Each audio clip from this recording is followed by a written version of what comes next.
Mon père a donné l'entreprise familiale à mon frère au lieu de moi. Je lui ai tendu une lettre tranquillement. Il a ri jusqu'à ce qu'il tourne vers la dernière ligne. Son visage s'est décomposé. C'est une blague?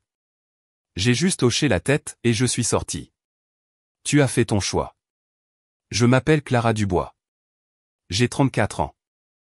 Avant de vous raconter comment une simple feuille de papier a déclenché une guerre au sein de ma propre famille et changé nos vies à jamais. Faites-moi une faveur et dites-moi d'où vous regardez dans les commentaires ci-dessous. L'air dans le bureau lambrissé de chêne de mon père, Monsieur Dubois père, était perché sur le bord d'un fauteuil à oreilles, sa posture droite comme un i, tordant un mouchoir en soie dans son giron jusqu'à ce qu'il devienne un œuf froissé. Mon père, Robert Dubois. Un homme qui semblait sculpté dans le même granit que les montagnes des Alpes qu'il aimait gravir, se tenait derrière son bureau colossal en acajou. Une forteresse depuis laquelle il régnait depuis 40 ans. Et mon frère, Julien Dubois, était adossé au mur, une image d'arrogance décontractée, souriant comme s'il regardait sa sitcom préférée. L'annonce avait eu lieu 1 heure plus tôt.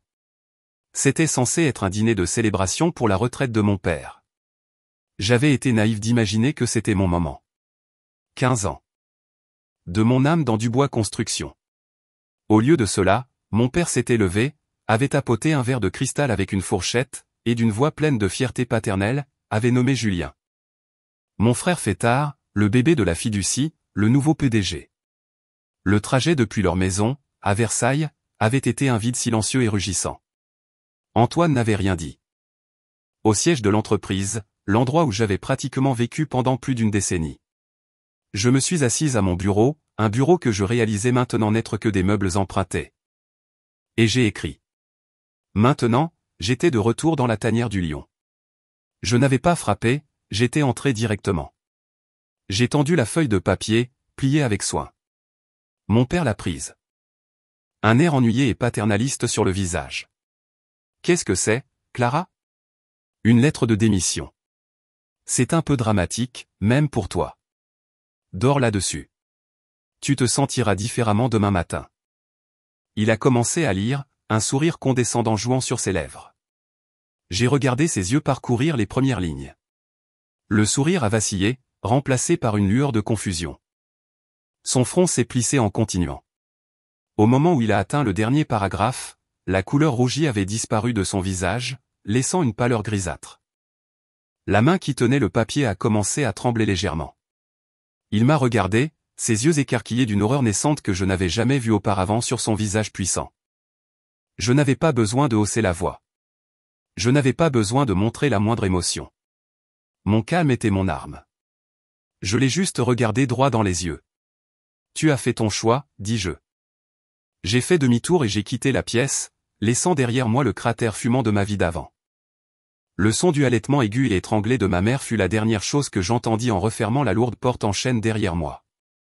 Pour bien comprendre le poids de cette porte qui se fermait, il faut comprendre les 15 années qui ont précédé. La trahison n'est généralement pas un coup de foudre. Pour moi, ce fut un poison à action lente administré en minuscules doses quotidiennes. C'était 1000 coupures de papier. Chacune si petite qu'on la remarque à peine. Jusqu'au jour où l'on regarde en bas et où l'on saigne à mort. Laissez-moi vous ramener il y a 3 ans. Nous étions profondément engagés dans le projet Tour Eiffel 2, une bête de 50 étages qui devait être la pierre angulaire de notre portefeuille moderne. C'était notre plus gros contrat à ce jour. Tout le fichu truc devra être retiré. J'étais là en 20 minutes. Le site était un chaos désordonné sous l'éclat dur des projecteurs temporaires. Une pluie froide et misérable avait commencé, transformant tout en une soupe glissante et boueuse. Simon avait raison. C'était un désastre. La grille d'acier d'armature était un désordre emmêlé. Nous pourrions même finir dans le rouge. Mon esprit travaillait déjà tandis que Simon commençait à rassembler ses gars. J'ai pris mon téléphone. J'ai appelé l'entrepreneur en acier d'armature. Les réveillé et lui ai fait la leçon dans un langage qu'il comprendrait. Il était responsable et il le savait. Je n'ai pas crié. Il y avait le béton. Le fournisseur était fermé. J'ai appelé le propriétaire, un homme nommé Bernard Leclerc sur son téléphone portable personnel. Bernard, c'est Clara Dubois. J'ai besoin d'une nouvelle livraison. 3 heures du matin. J'ai besoin de votre meilleur mélange et j'ai besoin de votre meilleur chauffeur. Et j'en ai besoin à prix coûtant car mon autre option est d'aller chez Béton Central et de leur donner le contrat pour le reste de cette construction et les 3 prochaines que j'ai prévues. Il y eut une longue pause. J'ai pu entendre son soupir. Tu fais une rude négociation, Dubois. Très bien, mon gars sera là. Ne prends pas l'habitude de faire ça. Je n'ai pas quitté le site pendant 36 heures. J'ai coordonné les équipes, supervisé la démolition de la section défectueuse et inspecté personnellement la nouvelle installation de l'acier d'armature. Je suis resté là dans la boue et la pluie alors que le nouveau béton coulait à 3 heures du matin, l'odeur du ciment humide emplissant l'air. C'était un travail épuisant, misérable. J'ai survécu avec du café tiède de la thermos de Gérard et le pur refus obstiné d'échouer. Dimanche après-midi, alors que le soleil perçait enfin à travers les nuages. Et la première chose que j'ai vue était une nouvelle publication de Julien. C'était une photo de lui souriant de toutes ses dents sur le pont d'un yacht blanc étincelant avec en arrière-plan la silhouette de Saint-Tropez. Il tenait une bouteille de champagne. Son bras autour d'une mannequin blonde. La légende disait, travailler dur ou à peine travailler. De grandes choses à venir pour Dubois Construction. Il avait dit à mon père qu'il assistait à une conférence industrielle vitale. Il avait débité tout le voyage, les vols, l'hôtel 5 étoiles. Debout dans la boue et la pluie pendant qu'il flottait sur l'océan, buvant du champagne à mes frais, aux frais de l'entreprise, et appelant cela du travail. Et mon père l'encourageait. Il confondait les dépenses imprudentes de Julien avec le réseautage ambitieux. Il voyait la confiance tape à accent grave l'œil de Julien comme un signe de leadership. C'était un schéma répété à l'infini, le plus douloureux lors des réunions de famille. Je n'oublierai jamais la fête de la gastronomie il y a environ 5 ans. Toute la famille élargie était entassée dans la salle à manger formelle de mes parents. La table croulait sous la nourriture, l'air rempli de bavardage. Je me sentais bien. C'était un coup de maître stratégique qui nous isolerait des fluctuations du marché et nous économiserait des millions au cours de la prochaine décennie.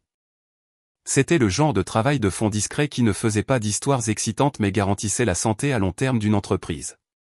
J'ai essayé de l'expliquer à mon père. Dessinant un petit schéma sur une serviette pour lui montrer les avantages de la chaîne d'approvisionnement. Il écoutait d'une oreille distraite, ses yeux parcourant déjà la pièce. Bien, bien. Ma fille, dit-il en me tapotant l'épaule distraitement. Travail solide. C'est ma femme du boulon et de l'écrou. À ce moment-là, Julien, à l'autre bout de la table, a lancé une histoire bruyante et tapageuse sur un voyage à Las Vegas, où il aurait bluffé pour entrer dans une partie de poker à enjeux élevés. C'était un récit embelli et ridicule qui était presque certainement faux. Mais il le racontait avec panache. Il était animé, riant, charmant. Mon père était captivé. Il riait aux éclats. Tapant sur la table. Ça, c'est une histoire, beuglatait-il, s'assurant que toute la famille pouvait entendre. Ce gamin a du cran. Il a du charisme. Il faut tout miser. Julien sait comment tout miser. J'ai senti une rougeur de honte monter à mon cou. Il venait de rejeter mes 4 mois de travail stratégique intense et d'élever le fantasme ivre de Julien au niveau de la haute compétence commerciale devant tout le monde. Ma mère a vu le regard sur mon visage. Elle s'est penchée, sa voix un murmure de conspiration. Ne fais pas attention à ton père. Tu sais comment il est. Il est juste fier de vous deux de différentes manières. Mais sa fierté venait toujours avec un ordre du jour. C'était un outil pour me gérer. Les appels téléphoniques étaient incessants. Clara. Il y a juste quelques détails techniques dans la proposition. Tu es tellement brillante avec ce genre de choses. Pourrais-tu y jeter un coup d'œil rapide avant qu'il n'envoie le contrat final? Je savais ce que signifiait un coup d'œil rapide. Cela signifiait passer tout mon week-end à réécrire une proposition de 50 pages remplie de promesses impossibles et de calculs erronés. Un désordre si grave qu'il était sur le point de nous coûter un client que nous avions depuis 20 ans. Mais je l'ai fait. Je l'ai fait encore et encore. Je me suis dit que c'était pour le bien de l'entreprise. Je me suis dit que c'était ce qu'une bonne fille et une bonne sœur faisaient. Mais la vérité est que je l'ai fait parce qu'une partie de moi, une partie désespérée et sotte, croyait toujours que mon père finirait par comprendre. Qu'un jour les œillères tomberaient de ses yeux et qu'il reconnaîtrait qui tenait réellement l'entreprise ensemble. Antoine. Mon meilleur ami et la seule personne de l'entreprise en qui j'avais vraiment confiance, voyait clairement les choses. Tu es une naïve, Clara, m'a-t-il dit franchement un soir autour d'une bière. Tu es le moteur, et Julien est l'ornement brillant du capot. Et ton père est tellement occupé à polir l'ornement qu'il ne se soucie même pas si le moteur est sur le point d'exploser. C'est notre héritage, Antoine, j'ai argumenté, les mots sonnant creux, même à mes propres oreilles. Non, a-t-il rétorqué. C'est l'ego de ton père, et c'est toi qui en paie le prix. Antoine. Mon petit ami, était tout aussi inquiet. C'était un homme qui avait bâti sa propre entreprise d'architecture paysagère prospère à partir de rien, et il n'avait aucune patience pour le succès immérité. Ce n'est pas seulement une question d'affaires, Clara, m'a-t-il dit un soir, sa voix douce mais ferme. Il s'agit de toi. Cela nous affecte.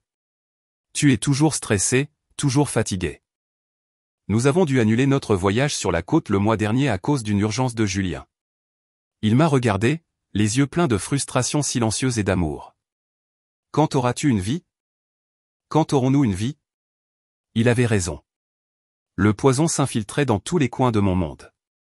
Encore un peu, j'ai plaidé plus avec moi-même qu'avec lui. Papa prend sa retraite bientôt. Je me suis accroché à cette conviction comme une femme qui se noie s'accroche à un morceau de bois flottant. C'était la seule chose qui me faisait avancer. Alors? Quand mon père nous a tous réunis pour ce dîner final, celui pour annoncer sa retraite, j'ai permis à cet espoir perfide de gonfler dans ma poitrine. J'ai redressé mon chemisier. J'ai redressé mes épaules. J'ai regardé Julien de l'autre côté de la table, qui était déjà à son 3e verre de vin. Et j'ai pensé, c'est ça. C'est le moment de vérité. Maintenant, enfin. Tout le monde verra. Et ils ont vu. Je n'ai juste pas réalisé que la vérité qu'ils allaient voir était que le travail de toute ma vie, mes 15 années de dévouement, ne signifiait absolument rien du tout. Au moment où les mots ont quitté la bouche de mon père, le joyeux vacarme de la salle à manger a semblé s'éteindre, remplacé par un bourdonnement dans mes oreilles. Et donc, avec une grande fierté, je confie les rênes de Dubois Construction à une nouvelle génération. Le nouveau PDG sera mon fils, Julien. Ma fourchette s'est figée à mi-chemin de ma bouche. Je suis sûr que mon visage était un masque d'incrédulité. Le monde semblait basculer sur son axe. Puis un lent sourire triomphant s'étendant sur ses lèvres comme du vin renversé. Il avait gagné. Il n'avait même pas essayé, et il avait gagné. Ma mère, Hélène, a été la première à réagir. Éclaboussant d'un sourire radieux et commençant une salve d'applaudissements. Ses yeux, humides de ce qu'elle appellerait des larmes de joie, ont croisé les miens pendant une fraction de seconde. Et en eux j'ai vu non pas des excuses, mais une supplication. Contente-toi de suivre pour la famille. Le reste de la famille s'est joint. Ça prise une pression féroce et ancrée. Il savait, il avait toujours su. Mon père, rayonnant comme un paon fier, m'a finalement regardé. Il m'a donné un signe de tête discret, presque imperceptible. Un geste de conspiration destiné à dire, tu comprends, ma fille. Il fallait que ce soit ainsi. Tu seras là pour le soutenir. Je n'ai pas compris. Après les toasts, j'ai descendu le couloir familier jusqu'au bureau de mon père, le sanctuaire de son monde. La pièce sentait le cèdre, le vieux papier et le pouvoir. Je me suis tenu au milieu de la pièce et j'ai attendu, mon cœur une pierre froide et lourde dans ma poitrine. Quelques minutes plus tard, mes parents sont entrés, fermant la lourde porte derrière eux. L'hôte jovial de la fête avait disparu, remplacé par le PDG. Clara, commença mon père, sa voix un peu trop enjouée, un peu trop forte. Je sais que cela peut être un peu choquant. Un choc? Le mot est sorti comme un rire étranglé. Papa, j'ai consacré toute ma vie à cette entreprise. Je dirige les opérations. Je négocie les contrats. Je gère les projets. La seule contribution majeure de Julien cette année a été de commander une nouvelle machine à café pour la salle de pause, et il a commandé les mauvaises dosettes. C'est une chose cruelle et injuste à dire, Clara, intervint ma mère, sa voix vive de désapprobation. Ton frère a des compétences différentes mais tout aussi précieuses. Il a du charisme. Il ne se connecte pas avec les clients à moins que j'ai déjà fait tout le travail de préparation et que je l'ai préparé à ce qu'il devait dire. C'est un perroquet, maman. Un perroquet charmant. Le visage de mon père se durcit. Le sourire forcé s'évaporant. Ça suffit, dit-il, sa voix baissant en un grondement sourd. La décision a été prise. Julien a la vision et la personnalité pour être le visage de cette entreprise. Il inspire les gens. Toi, tu es une opératrice, Clara, la meilleure du secteur, et il a besoin d'un bon numéro 2. Il a besoin de ta main stable à la barre. Rien n'a à changer pour toi. Tu continueras à gérer tes projets. Rien n'a à changer. L'expression était tellement insultante. Tellement dédaigneuse qu'elle m'a coupé le souffle. Il me demandait d'être le cerveau et les muscles du beau porte-étendard, de continuer à saigner, à transpirer et à me sacrifier. Seulement, maintenant, je le ferai pour soutenir mon frère incompétent, pour le faire passer pour le génie que mon père voulait qu'il soit. Non, dis-je, le mot calme, mais absolu. Je ne le ferai pas. Les yeux de mon père se rétrécirent. Ne sois pas enfantine. Ne jette pas ton avenir, ton héritage. Ton nom est sur le bâtiment. Est-il ? Contre-attaquai-je. L'amertume que j'avais réprimée pendant des années bouillant enfin. Ou est-ce juste ton nom et je ne suis que la fille que tu ne peux pas virer parce que ce serait une mauvaise image pour la famille? Suis-je un atout, papa, ou juste un meuble? Avant qu'il ne puisse formuler une réponse, je me suis retourné et j'ai quitté la pièce, laissant la question en suspens entre nous. Les jours suivants furent un épais brouillard de rage et de désillusion. Je ne suis pas allé au bureau. Je n'ai pas répondu à leurs appels.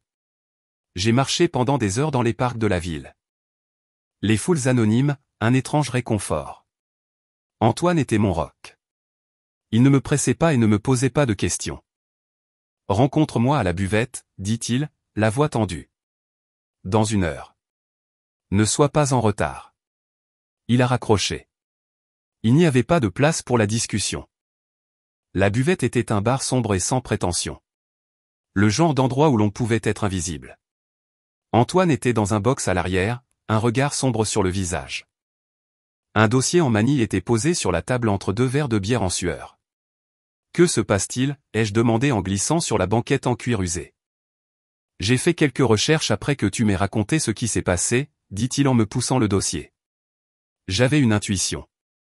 Il s'avère que tu avais raison à propos des dépenses de Julien, mais tu pensais comme une comptable. Tu aurais dû penser comme un flic. Mes mains tremblèrent légèrement alors que j'ouvrais le dossier. Ce n'était pas juste quelques dépenses douteuses. C'était un pillage systématique et calculé des finances de l'entreprise. Il y avait des factures, des douzaines d'entre elles, d'une société appelée Marketing et Stratégie de la Rive Gauche. Je n'en avais jamais entendu parler. Plus de 200 000 € rien qu'au cours des 12 derniers mois. Antoine avait fait ses devoirs. Il avait vérifié la société. C'était une coquille vide enregistrée à une boîte postale. Et les paiements n'allaient pas à un compte d'entreprise. Antoine avait réussi à obtenir une copie d'un chèque en espèces d'une source à la comptabilité. Il était fait au nom d'un compte personnel. Le compte personnel de Julien. Ce n'était pas juste de l'imprudence. Ce n'était pas juste de l'arrogance. C'était de la fraude par détournement de fonds. Il y avait plus. Des reçus scannés pour une montre de 5 000 €. Un acompte sur une Porsche 911 que je n'avais jamais vu. Des paiements de loyer pour un appartement de luxe au centre-ville. Il ne s'agit plus d'une querelle familiale. C'est un crime. Un étrange calme glacial m'envahit. La douleur, la colère, la confusion. Tout a fondu, remplacé par un seul point dur de clarté. C'était ça. C'était la balle d'argent. C'était la seule chose que mon père ne pouvait pas ignorer. C'était un homme d'honneur de la vieille école. Un voleur était un voleur. Il devait voir. Je suis allé directement chez mes parents, le dossier en manille un poids mort sur le siège passager.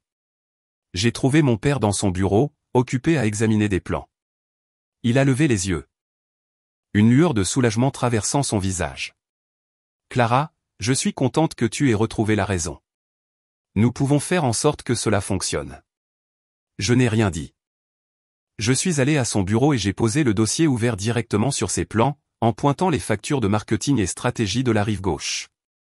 Qu'est-ce que c'est, ai-je demandé. Ma voix dépourvue d'émotion. Il a ramassé une feuille, son front plissé de concentration. Marketing et stratégie de la Rive Gauche. Je ne les connais pas. 200 000 €. C'est cher. Julien aurait dû me le demander. La société est une boîte postale, papa, dis-je platement.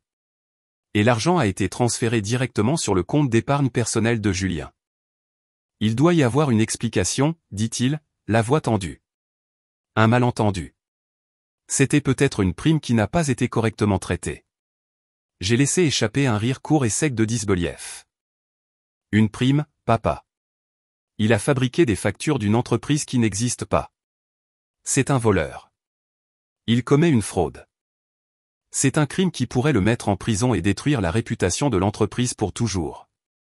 Il s'est retourné, son visage un masque de rage cramoisie. Sa voix rebondissant sur les murs lambrissés de bois. Veux-tu que j'appelle la police sur mon propre fils? Veux-tu le voir menotter? C'est de ça qu'il s'agit?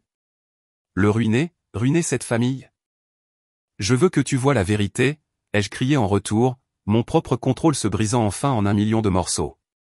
Je veux que tu vois à qui tu viens de confier l'entreprise de ton père.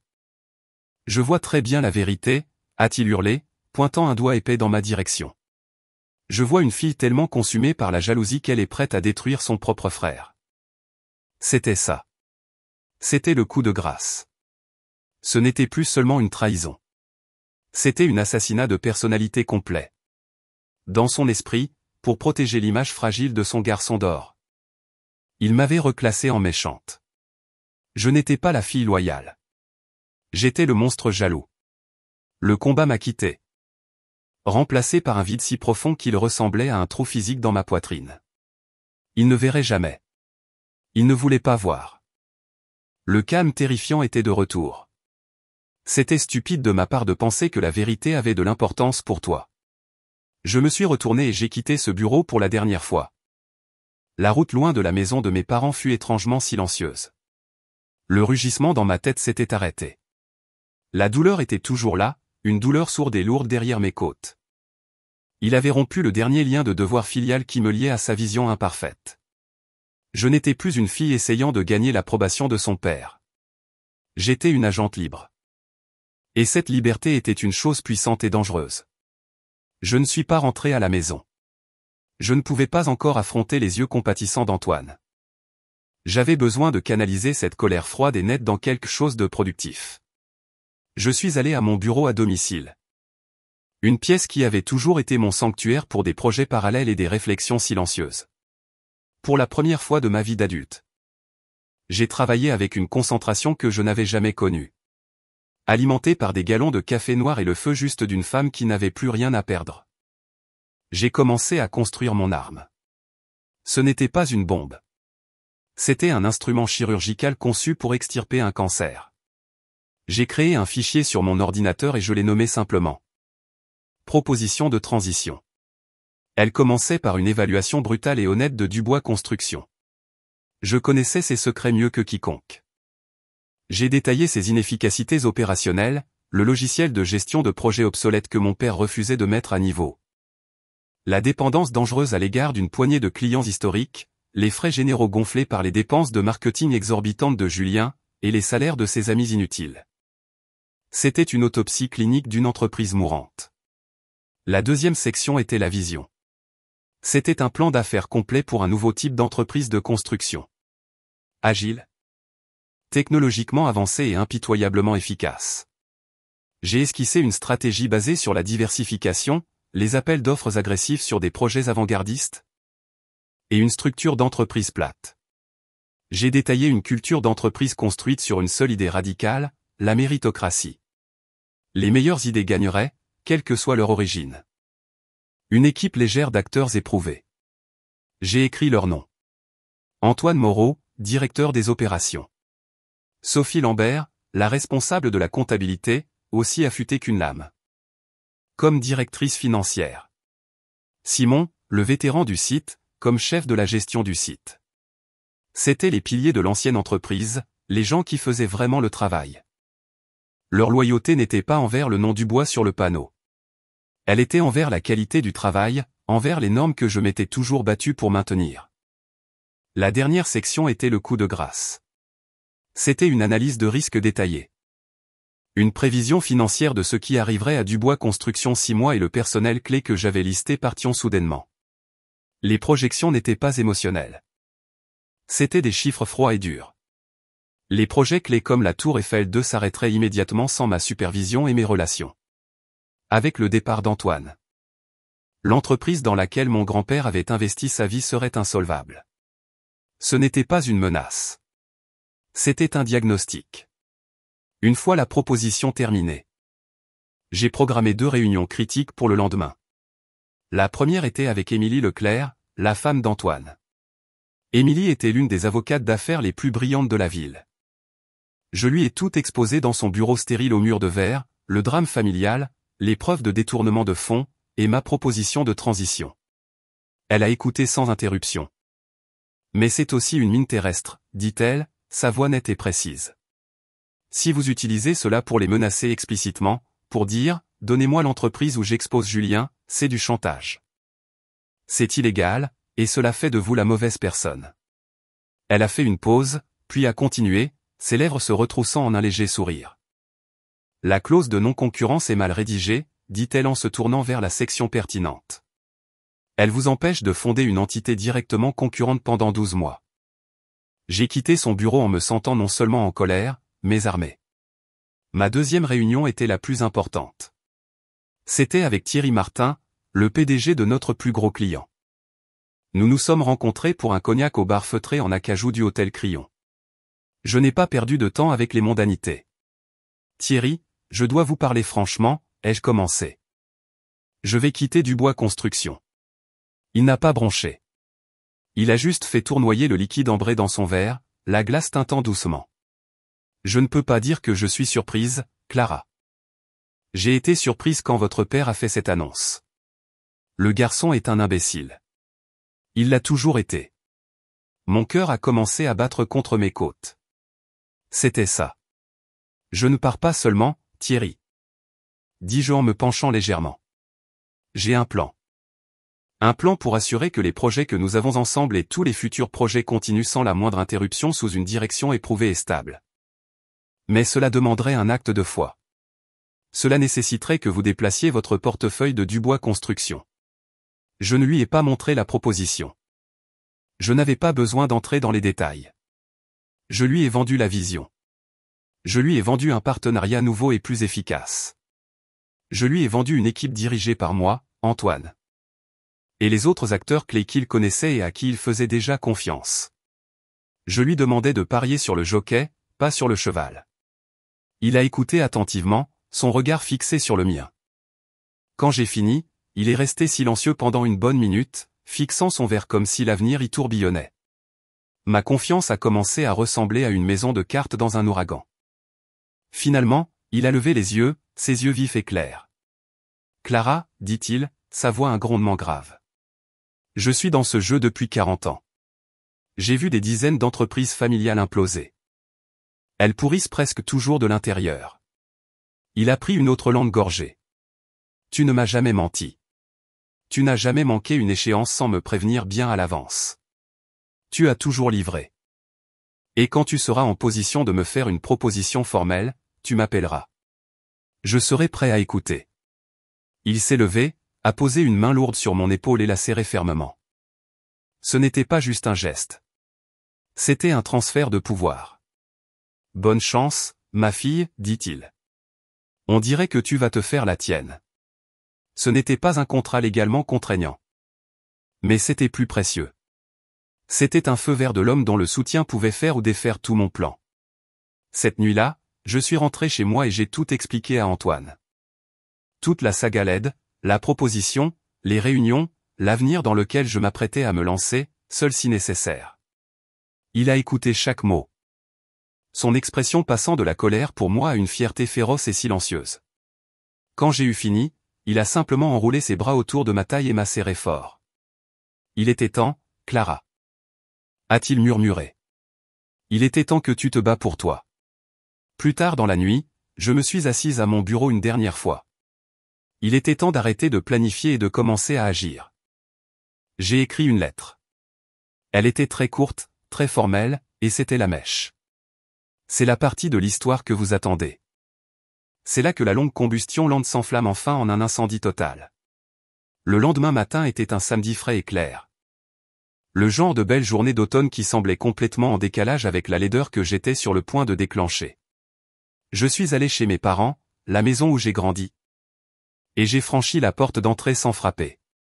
Je l'ai trouvé dans son bureau, comme je savais que ce serait le cas. Il était au téléphone, riant à une partie de golf. Il m'a vu et son sourire a vacillé. Il a rapidement mis fin à l'appel. « Clara, dit-il, le ton méfiant. Qu'est-ce qu'il y a ? » Je n'ai rien dit. Je me suis juste dirigé vers son bureau et j'ai posé la lettre sur son chevalet en cuir, celle du tout début de mon histoire. Maintenant, vous savez ce qu'elle contenait.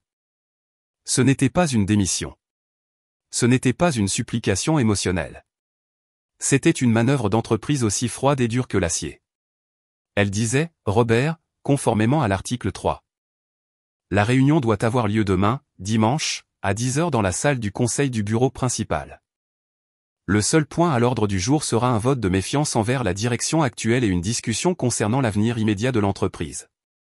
Le non-respect sera noté dans le procès-verbal officiel et interprété comme une abdication de responsabilité fiduciaire.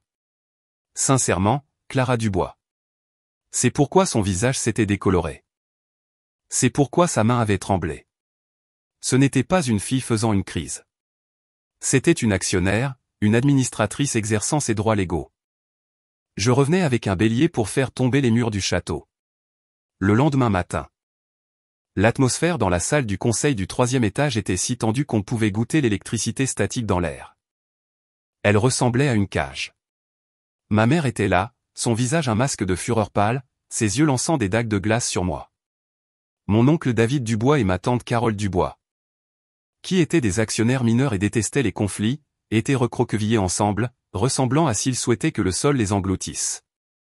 Julien était là. Son visage une dalle de granit sombre et illisible. J'avais passé un dernier appel téléphonique ce matin-là. Thierry, ai-je dit, la réunion est à 10 h. En tant que notre plus gros client et donc partie prenante principale de notre stabilité, je pense que votre présence en tant qu'observateur serait inestimable. Et le voilà donc, Thierry Martin. Il était le public pour le bénéfice de qui tout ce drame était sur le point de se dérouler. Sa présence a transformé une dispute familiale désordonnée en une crise commerciale légitime. Mon père a tapoté la table avec ses jointures. Le son était anormalement fort dans la pièce silencieuse. Cette réunion d'urgence est ouverte, dit-il, la voix tendue. Clara. Tu as demandé le cirque. La parole est à toi. Je me suis levé, ma propre chemise de proposition devant moi. Je n'ai pas regardé ma famille. J'ai regardé la pièce dans son ensemble. Je suis ici en tant qu'administrateur de cette société pour aborder un danger clair et présent pour sa survie. J'ai commencé par le détournement de fonds. Je n'ai pas crié ni accusé. J'ai simplement présenté les faits. En utilisant le projecteur de la pièce, j'ai affiché les factures frauduleuses de marketing et stratégie de la rive gauche. J'ai montré les relevés bancaires avec les virements. J'ai affiché les reçus scannés pour les montres et la voiture de sport. Je les ai parcourus étape par étape, mon ton clinique. Comme un médecin diagnostiquant une maladie en phase terminale. Julien a bondi sur ses pieds, son visage rouge et boursouflé. Ce sont des conneries. C'est de la diffamation. Elle déforme les choses. Invente tout parce que papa m'a choisi et pas elle. C'est de la jalousie. Assieds-toi, Julien, commanda mon père, sa voix un grondement sourd d'embarras. Je serais heureux de discuter des spécificités de l'actualisation synergique de la marque. Julien, dis-je en me tournant vers lui, ma voix toujours égale. Peut-être que vous pouvez éclairer le conseil sur les services précisément rendus pour plus de 200 000 € de l'argent de l'entreprise. Julien ouvrit la bouche. Il s'effondra sur sa chaise, vaincu. Ma mère commença à pleurer, pas bruyamment, mais avec de petits halètements aigus et saccadés d'une femme regardant son monde s'effondrer. Poursuivis-je, ma voix gagnant en force et en passion. Un symptôme d'une maladie plus grave, un échec de leadership, un échec de vision et un échec de devoir fiduciaire. Ensuite, je les ai guidés à travers ma proposition de transition, diapositive après diapositive. J'ai montré les vulnérabilités financières de l'entreprise en noir et blanc cru. J'ai montré les inefficacités opérationnelles, les systèmes obsolètes, les dépenses insoutenables. J'ai montré le chemin qu'ils empruntaient, un chemin menant directement à l'insolvabilité. Et puis j'ai montré l'autre chemin, mon plan. Une nouvelle structure, une nouvelle technologie, une nouvelle philosophie, un nouvel avenir. Quand j'ai eu fini, un silence profond et stupéfait a rempli la pièce. En 20 minutes, j'avais non seulement prouvé que Julien était un criminel, mais j'avais aussi systématiquement démantelé l'héritage de 40 ans de mon père, le révélant comme dépassé et fragile. Mon père a finalement parlé, sa voix lourde. J'ai finalement laissé mon regard croiser le sien. Et pour la première fois, en regardant l'homme brisé devant moi, j'ai ressenti une lueur de pitié. Non, dis-je. Ma voix s'adoucissant presque imperceptiblement. Je suis là pour donner à ce conseil un choix. Le choix que vous auriez dû faire il y a une semaine. J'ai regardé autour de la table. Du visage terrifié de mon oncle David au visage en larmes de ma tante Carole. Je ne demande pas un emploi. Je présente un plan de sauvetage. Le conseil peut voter dès maintenant pour retirer Julien comme PDG et m'installer avec un contrôle opérationnel total et sans entrave pour exécuter ce redressement. Si vous le faites, je resterai. Je réparerai ça. Nous gérerons les problèmes juridiques de Julien en interne et discrètement. Nous sauverons cette entreprise et les emplois des 200 personnes qui y travaillent. J'ai fait une pause. Laissant le poids de cette offre s'installer dans la pièce comme la poussière après une démolition. Ou, continuai-je, ma voix se durcissant à nouveau. Vous pouvez voter pour maintenir le statu quo. Sophie Lambert, Simon, et le meilleur contremaître de cet état partiront avec moi. Nous irons et nous construirons cette nouvelle entreprise que je vous ai décrite. J'ai tourné la tête et j'ai regardé directement Thierry Martin. Et nous allons emporter le compte de Thierry Martin et tous les autres clients majeurs que j'ai personnellement cultivés au cours de la dernière décennie avec nous. L'ultimatum flottait dans l'air. Une épée au-dessus de la tête de mon père. La pièce était un vide. Tout le monde regardait Robert Dubois. Il était piégé. Il avait l'air vieux, ratatiné. Un titan réduit en poussière. Et puis la voix qui a brisé le sort n'était pas la sienne. C'était celle de Thierry Martin. Il s'est levé lentement, un mouvement délibéré et puissant qui a attiré tous les regards dans la pièce. Et je fais des affaires avec le nom Dubois depuis très longtemps, mais mes affaires, mon propre héritage, dépendent de la stabilité. Elles dépendent de la compétence. Elles dépendent des résultats. Il a ensuite tourné son regard vif et clair vers moi. Clara Dubois me livre ses résultats sans faute depuis 10 ans. Elle ne m'a jamais déçu. Finalement, il a regardé mon père. Et d'une voix qui ne contenait aucune malice, seulement la logique froide et dure des affaires, il a porté le coup fatal. Le choix, bien sûr, appartient à ce conseil. Mais je mets mon argent. Mais avec une exécution publique dans la salle du conseil même que mon grand-père avait construite. Je n'avais pas seulement pris le château. Les moments qui ont suivi la délivrance du verdict par Thierry Martin ont ressemblé au silence étrange qui suit une explosion massive, où l'air lui-même semble retenir son souffle. La table en acajou poli, qui avait été un symbole du pouvoir de mon père pendant des décennies, ressemblait maintenant à une dalle funéraire. Mon oncle David. Sa voix vacillante mais résolue. Nous devons faire ce qui est juste pour l'entreprise, pour nous tous. Je vote en faveur de la proposition de Clara. Sa femme, ma tante Carole. Comme s'il les voyait pour la première fois. Les mains qui avaient construit un empire tremblaient maintenant. Il avait été le roi incontesté dans cette pièce, sa parole, la loi. Maintenant. Chaque mot goûtant comme de la cendre dans sa bouche. Un cri étranglé ressemblant à celui d'un animal s'échappa de la gorge de Julien. Il repoussa sa chaise si fort qu'elle racla le sol. Et il sortit de la pièce en trombe, claquant la lourde porte avec tant de force que le verre du cadre tintait. Ma mère, son visage, un masque pâle et déformé de purène. Me lança un regard qui aurait pu faire cailler le lait, puis rassembla son sac à main et se hâta de suivre son fils chéri brisé. Je suis resté dans la pièce avec mon père et les fantômes de ce qu'était autrefois notre famille. Mon oncle David et ma tante Carole. Après avoir murmuré quelques mots de félicitations maladroits et peu enthousiastes, s'enfuirent pratiquement de la pièce, désireux d'échapper aux décombres émotionnels. Et puis nous n'étions plus que nous deux, père et fille, la nouvelle reine et celle qui a été déposée. « Es-tu heureuse maintenant » demanda mon père, sa voix une coquille vide de son ancienne force. Et j'ai été surprise par la profonde lassitude de ma propre voix. L'adrénaline du combat s'estompait, laissant derrière elle la profonde douleur de ce qui avait été perdu. Il s'agissait de survie. Tu allais laisser Julien ruiner cette entreprise, continuai-je. Et tu allais rester à regarder tant qu'il avait l'air bien. C'est ton frère, s'exclama-t-il, une étincelle de son ancien feu revenant. Tu es censé veiller sur lui. Et tu es mon père, rétorquai-je, ma voix montant pour rencontrer la sienne. Un père est censé être juste. Un père est censé voir ses enfants pour ce qu'ils sont vraiment. Pas pour ce qu'il aimerait qu'ils soient. Tu as regardé Julien et tu as vu une version plus jeune et plus charismatique de toi-même, le vendeur dont tu as toujours été fier d'être. Et tu m'as regardé et tu as vu une gestionnaire ennuyeuse et fiable, la fille dont tu avais besoin pour nettoyer les dégâts. Tu ne m'as jamais vu. L'accusation, brute et vraie, flottait dans l'air entre nous. C'était une vérité qu'il ne pouvait nier. Il n'eut pas de réponse. Il se laissa tomber en arrière dans sa chaise en cuir à dossier haut, l'air fragile et vieux.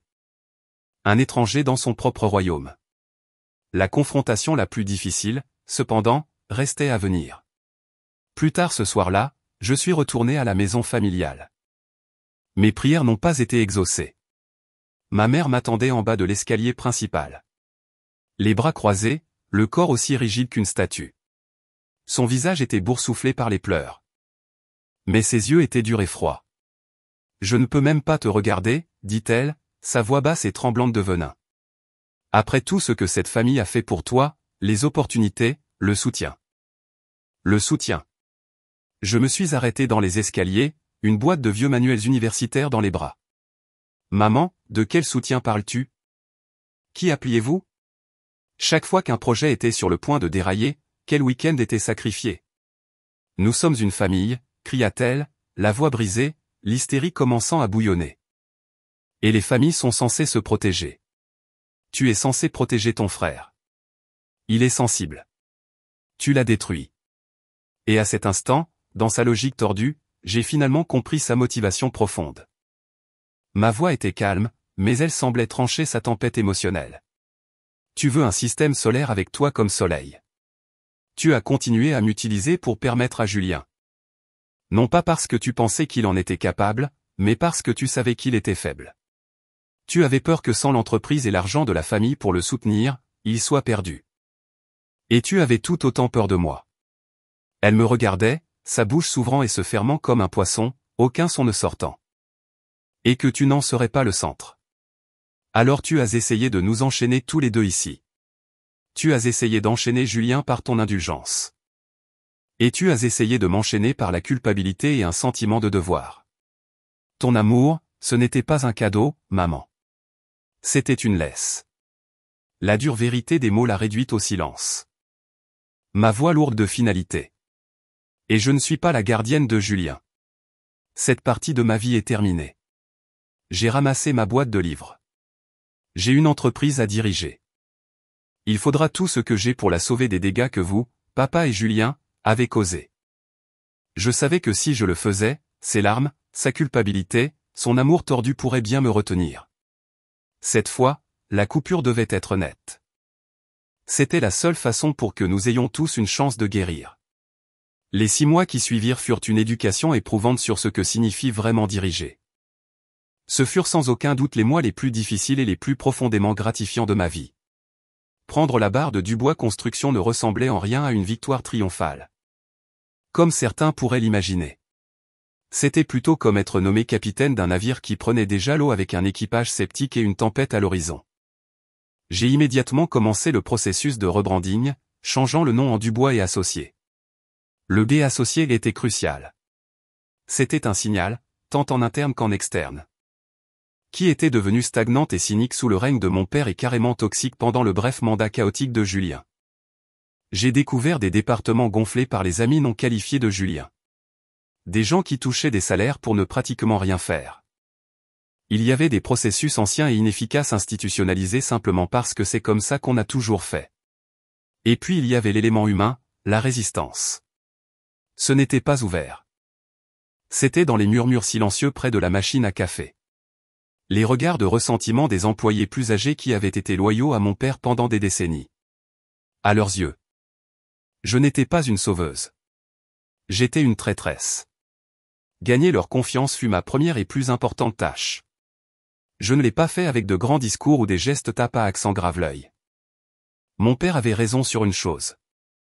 Je manquais de son style de charisme. Mon style de leadership était basé sur autre chose. Le travail acharné et la compétence visible. J'étais la première à arriver au bureau chaque matin et la dernière à partir. J'ai échangé mon tailleur pour un casque de chantier et j'ai passé des heures à parcourir les chantiers avec Simon. Sans donner d'ordre, mais en posant des questions. Quel est le plus gros goulot d'étranglement ici? De quel équipement avez-vous besoin? Quel est le morceau de paperasserie le plus stupide que je puisse vous débarrasser? J'ai écouté les contremaîtres, les gens avec de la terre sur leurs bottes, et j'ai agi sur leurs suggestions. J'ai passé des soirées enfermées dans la salle de conférence avec Sophie Lambert, notre responsable financière aussi tranchante qu'une lame. Ensemble, nous avons effectué une autopsie financière de l'entreprise, parcourant les livres ligne par ligne. Nous avons coupé le gras, les adhésions au club, les projets de vanité. Les salaires des employés fantômes.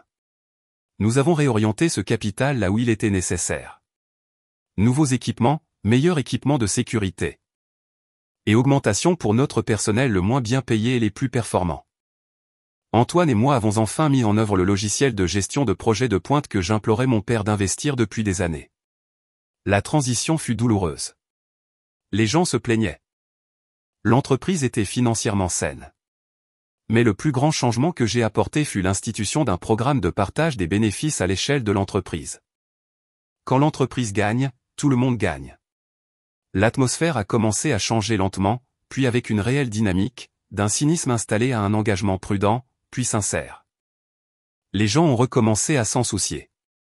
Ma famille biologique était une écho lointain dans cette nouvelle vie exigeante. Ma mère a refusé de prendre mes appels. Il était parti dans une débauche de plusieurs semaines qui s'est terminée par une voiture accidentée et une arrestation pour conduite en état d'ivresse. Ce fut l'humiliation publique, la perte de sa bouée financière, et la confrontation avec sa propre inutilité qui ont finalement traversé son épais crâne d'arrogance. Il s'est inscrit dans un centre de désintoxication de 90 jours dans le Luberon. Environ 5 mois après la prise de contrôle, j'ai reçu un appel de mon assistante, sa voix hésitante. « Clara. Votre frère est dans le hall. Il demande à vous voir. » J'ai accepté, ma propre curiosité combattant mon appréhension. Je l'ai rencontré dans la salle de conférence principale. La même pièce qui avait été notre champ de bataille. Le changement chez lui était choquant. Il était plus mince, sa peau pâle. Les vêtements chers et voyants avaient disparu. « Clara, dit-il, sa voix calme et rauque. » Il ne pouvait pas soutenir mon regard, fixant plutôt la surface polie de la table. Je ne sais pas vraiment quoi dire.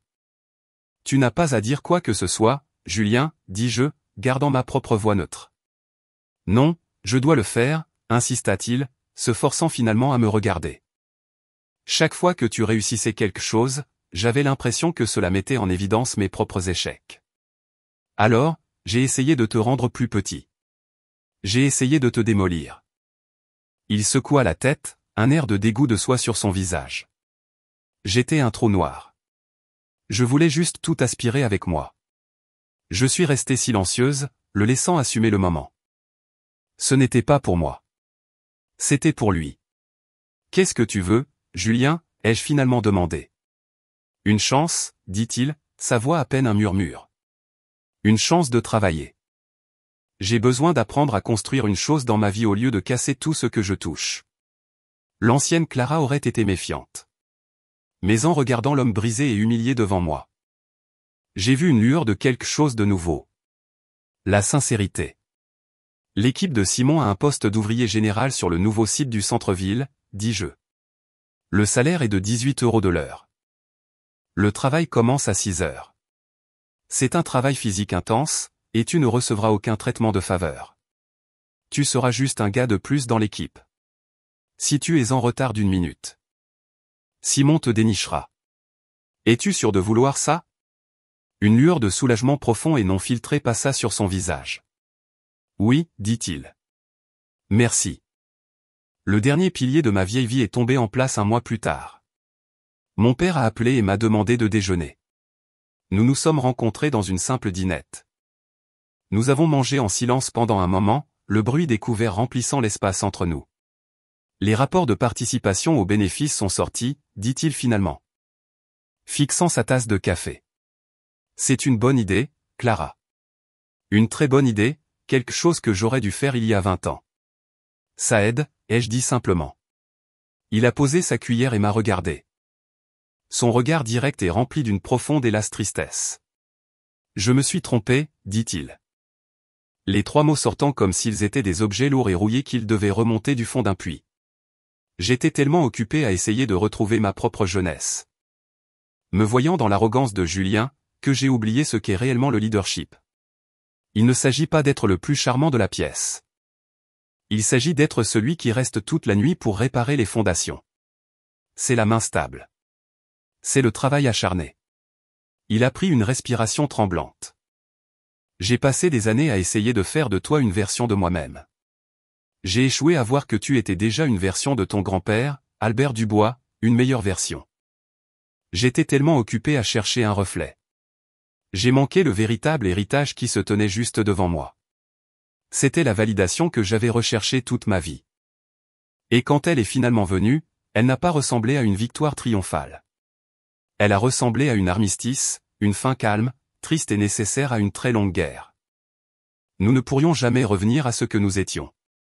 Mais pour la toute première fois, j'ai eu l'impression que nous avions une chance de construire quelque chose de nouveau. Dubois et Associés n'est plus un patient en difficulté. C'est une entreprise saine et en pleine croissance. Nous avons décroché 2 nouveaux contrats de plusieurs millions d'euros. Les chèques de participation aux bénéfices sont de plus en plus importants chaque trimestre, et la culture du succès partagé est palpable. Julien est toujours dans l'équipe de Simon. Il se présente à 5h45 du matin tous les jours. Il travaille dur. Il ne se plaint pas. Il a gagné le respect à contre-cœur des autres gars de l'équipe qui ne le voient plus comme le fils du patron. Mais juste comme Julien, le gars qui peut transporter l'acier d'armature aussi bien que n'importe lequel d'entre eux. Je le vois parfois lors d'événements d'entreprise. Nous ne parlons pas beaucoup. Il construit enfin quelque chose. Ma mère et moi nous parlons. Ce n'est pas comme avant, et pour cela, je suis reconnaissante. Les conversations sont prudentes, axées sur le présent. Nous parlons de la nouvelle obsession d'Antoine pour la culture des tomates anciennes ou d'un film que j'ai vu. Nous ne parlons pas du passé. C'est une vérité fragile. Il ne donne plus de conseils commerciaux non sollicités. Au lieu de cela, il me pose des questions sur ma vie. Il écoute.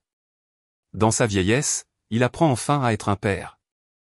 Pas juste un PDG qui habitait dans la même maison. Il y a quelques semaines. Je me tenais au dernier étage squelettique d'un nouvel immeuble de bureaux de 30 étages que nous construisons au centre-ville. Il était tard le soir et le soleil était une boule orange ardente descendant sous l'horizon, peignant le ciel de teintes dramatiques de violet et d'or.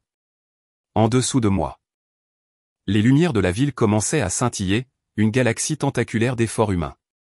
J'ai regardé le solide cadre en acier sous mes pieds, les os solides et inflexibles du gratte-ciel.